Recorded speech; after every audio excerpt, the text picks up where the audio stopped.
এটাকে তোমরা কি বলো? গাঠি কচু, কেউ মুখী কচু বলে, আর নন বেঙ্গলিরা আরবি বলে।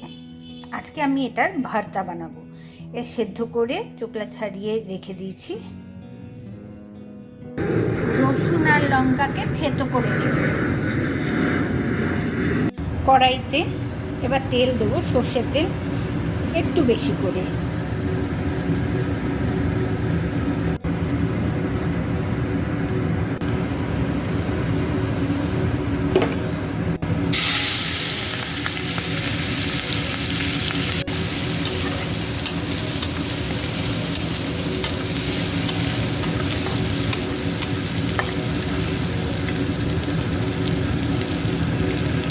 এগুলো হচ্ছে আগেকার দিনে মা মাসিদের রান্না।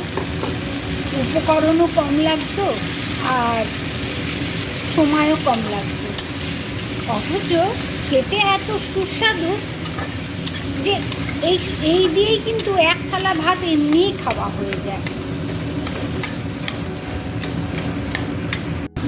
এটা আবার অনেকে বেটেও করে, আমি সেদ্ধ করে করলাম, বেটেও করতে পারো, সেটার অন্যরকম টেস্ট হবে আর এটার একটু অন্যরকম টেস্ট।